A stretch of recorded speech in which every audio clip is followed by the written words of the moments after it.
and I have been absolutely gobsmacked by the way Trump has inspired a level of hatred on the left and foul, nasty rhetoric. I mean, it is just from the very beginning. This is from the very beginning.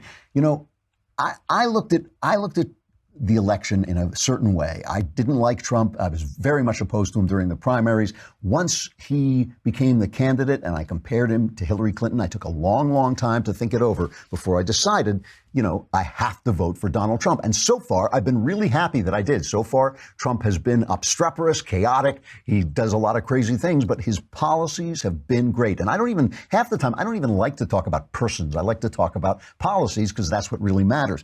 But I looked at the election like a maze. Think of it this way. You're in a maze and you can only go forward, right? It's like a fantasy maze. The maze disappears in back of you. You can only go forward. And of course, as you go through a maze, you've taken some wrong turns and you don't know where you are and you're lost. And you come to a wall and you can only go left or right. And to the left is a pit of fire. And to the right is a corridor filled with crap, okay? And so the intellectuals are saying, you know, oh, I can't step in crap. You know, metaphysically, when you think about it, it's not a binary decision. You think like, well, wait, I'm standing at a wall. I can only turn left or right. I can't go back. It's a binary decision. And you know, the intellectuals say, well, if we walk into the pit of fire, we'll always be able to put the ashes back together again. You go, and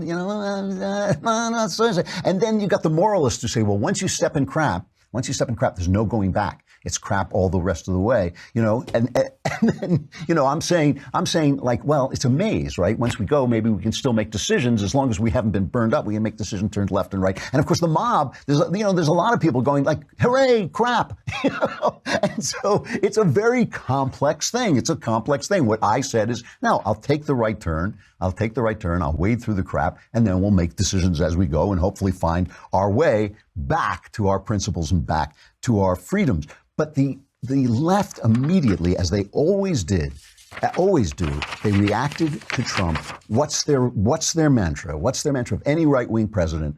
Bush is Hitler, you know, they're all Hitler. You know, if John McCain may be the only guy they didn't say was Hitler, but Trump is Hitler. I'll get back to that for a minute.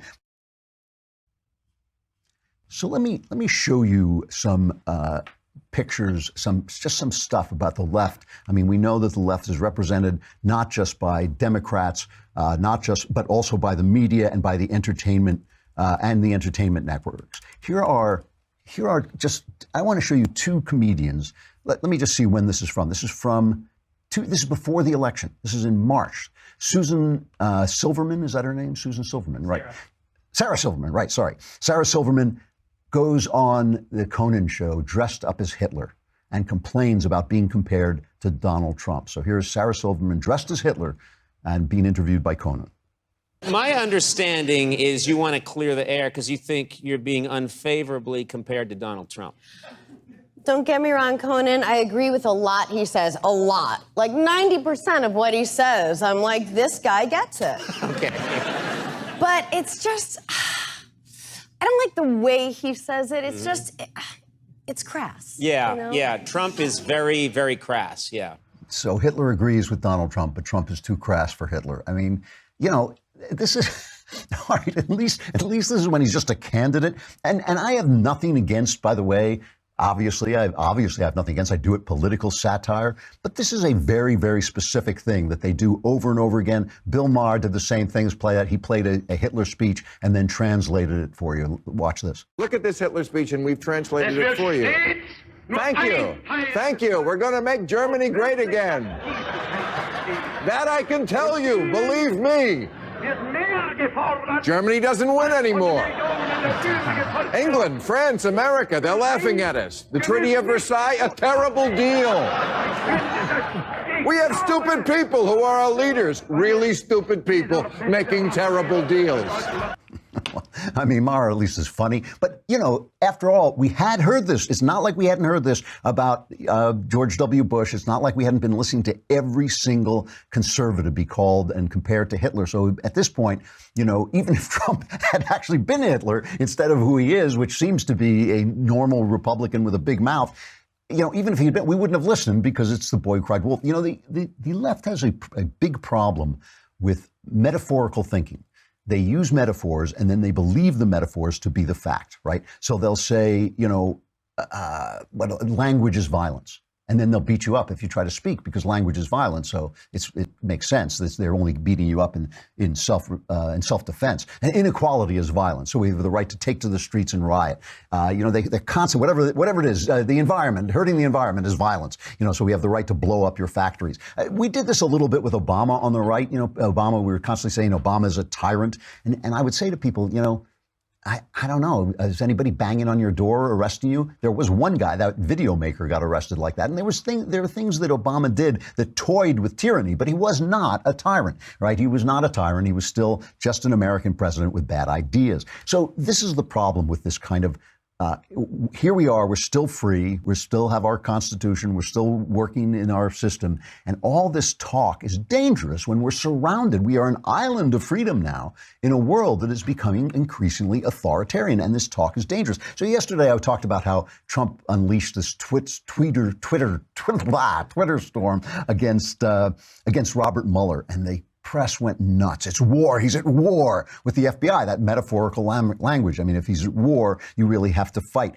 He said that he talked about the fact that when Andrew McCabe said that he had consulted with James Comey about releasing secret information, that made Comey a liar because Comey had sat and said he did not ever leak any information and he hadn't known anybody to leak information.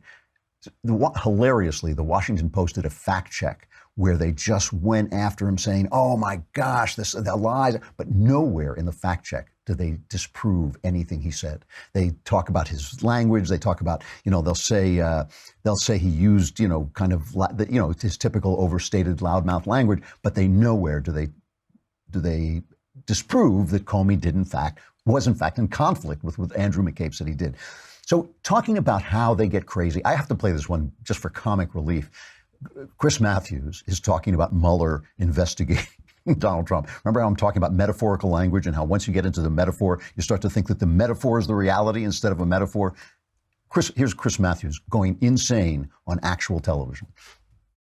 Mueller reminds me of the starfish, which gets itself tightly around the clam and uses all its stuff to weaken and pry open the clam. Now, this is a battle to the death as far as the clam is concerned. If the starfish is able to open him even a little bit, he can get him open all the way, and that's it, of course, for the clam. He's the starfish's lunch. I've watched a number of these starfishes along the way, these special counsels or independent prosecutors, which is what we used to call them. Like starfishes, they don't give up. Their purpose in life is to open the clam, get what's in them, and devour it whole. Whatever else you can say about him, Robert Mueller is a perfect example of a starfish. He will not stop until he has gotten Trump to open up. He will use the charges he has against Trump's family as leverage, the witnesses he's gotten from plea bargains, the power of subpoena, and time. If you haven't noticed, Mueller's in no hurry. He just keeps prying, and that clam in the White House is now snugly in his grip. Does anyone think this is going to end well for the clam? makes me want to take Robert Mueller home, dry him out, and hang him on my wall, a little starfish decoration like we used to do at the beach when we were kids. The thing about it is using metaphor. He's using a metaphor badly. It's called running your metaphor into the ground. But still, that kind of thinking leads to this kind of thinking. Here is John Dean, who was obviously a guy in the Nixon administration, got caught lying. He testified against Nixon. Listen to what he says about Trump's tweet. Trump tweeting that the Robert Mueller investigation is a witch hunt. He compares this to Richard Nixon's attempt to obstruct justice. Listen to this. Are you surprised President Trump has now started going after Mueller by name? I am not. What I think we're witnessing is a very public obstruction of justice. He, as I see it, has already exceeded everything that Nixon did. He's really much more intimately involved than Nixon ever was in the cover-up. Nixon, the first 8 months of Watergate, just learns a little bit now and then from his chief of staff, Bob Haldeman. He's not really in it. It's later when things get hotter that he gets hands-on.